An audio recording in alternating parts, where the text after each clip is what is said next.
Did you hear about this guy? He's running for governor of Mississippi. He's a Christian, a devout Christian, Republican, white, male, conservative, Christian. Did I mention Christian? He's running for governor of Mississippi. And a female reporter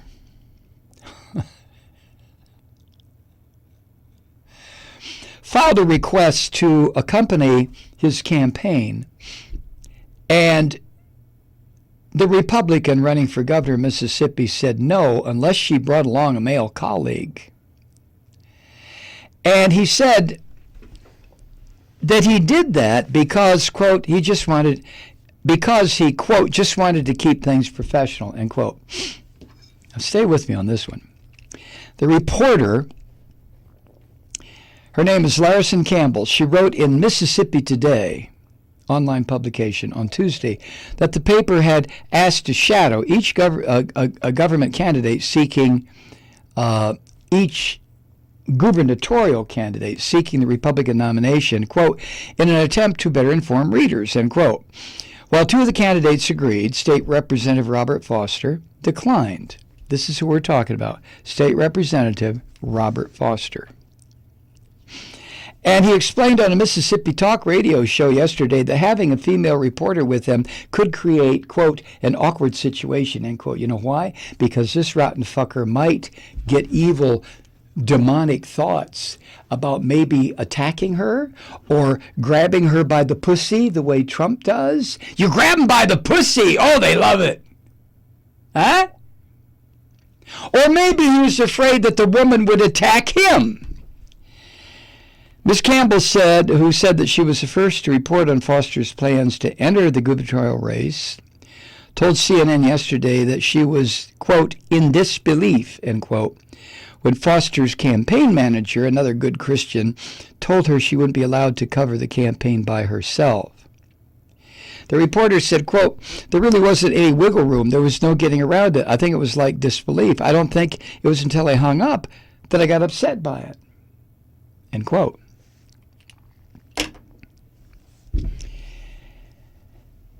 Governor Foster, the governor-to-be, Foster told SuperTalk Mississippi Radio on Wednesday, quote, it's a ride-along request for a 16-hour day that we were going to be on the road. The other opponents of mine got a male reporter to ride along with them, which is a little bit different situation. In our case, it was a female reporter asking to ride along, and my campaign director is in and out and gone sometimes. We have to divide and conquer, and there were just going to be a lot of opportunities where it would have been an awkward situation. I didn't want to put myself in.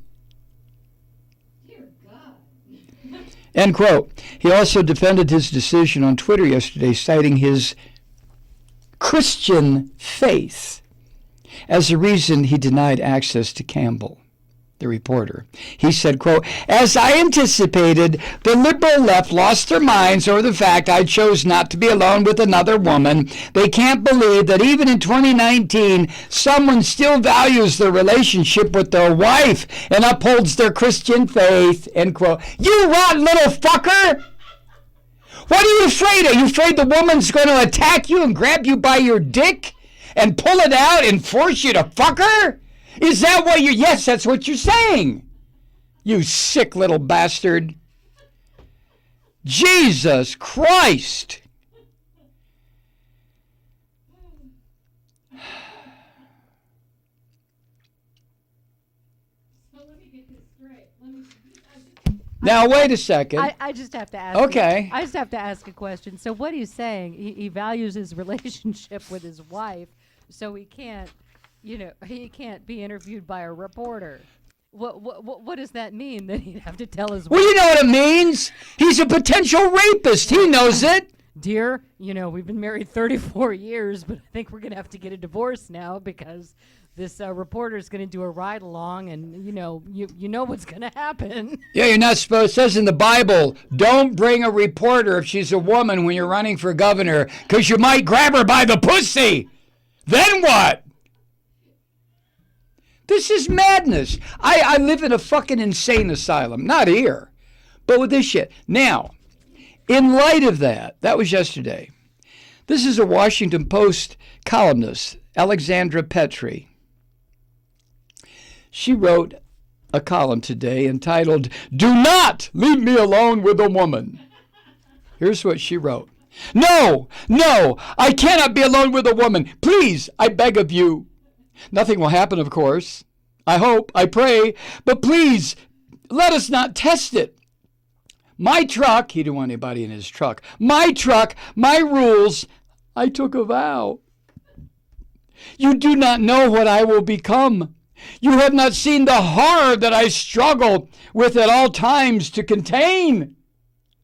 If you were in a situation where you had to move a cabbage, a fox, a woman, and myself across a river, I would beg you, take them and go. Leave me alone on the shore where I can do no harm. Build a tower around me. Let thorny vines grow up around it until it obscures the view. Forget the location of the tower. Burn all maps containing it. Then, only then, can women be truly safe from me.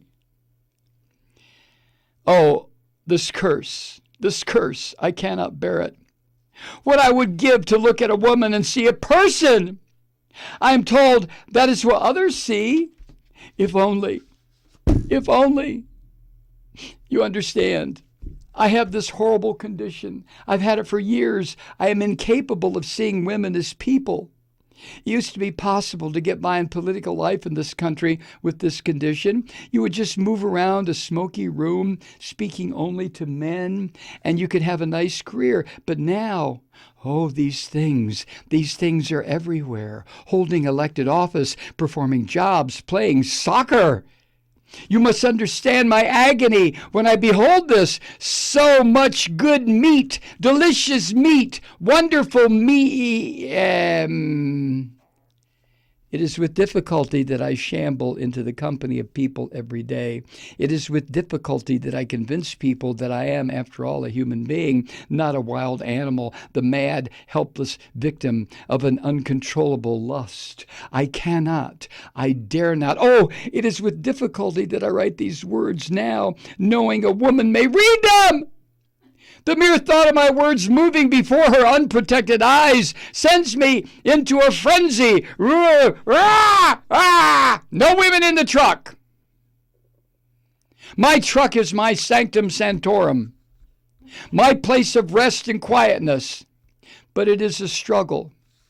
Once a leaf landed on the window that looked like a woman's profile, and I had to brake abruptly. Someone left a file folder with suggestive curves on the passenger seat, and I nearly drove off the road. I saw a picture of Hillary Clinton on a roadside billboard, and I had to pull over immediately. Such is my struggle. I am scarcely fit for human company. If you know of anyone who can break this curse, what a relief it would be. My wife, too, could be alone with people. We would both be free from this agony, but as it is, I am a wolf, bundled in an ill-fitting button-down shirt. I am a wild beast. I am a pestilence. Perhaps, in fact, I should not go out in public at all. Do not let me out of the house. Or, if I am honored to be elected by you, the people, the governor's mansion.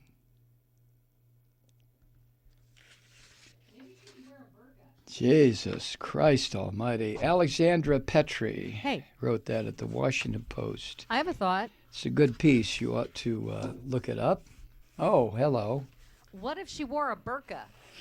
Yeah, that would be good. If we got her a burqa, could she do the ride along in a charcoal grill cover? I can't believe this son of a bitch. A Republican Christian. I mean, that's the part that makes it believable. What the fuck? Jesus didn't have any problem with hanging out with women. He was probably having sex with Mary Magdalene, unless she was just a woman who hung out with all of them because they were all gay. Where did these people come up with this shit? These white, male, neo-Nazi, conservative, white men, Christians. I can't be around a woman. Oh, my fucking word. My hand will start moving towards their groin. Stop! Stop!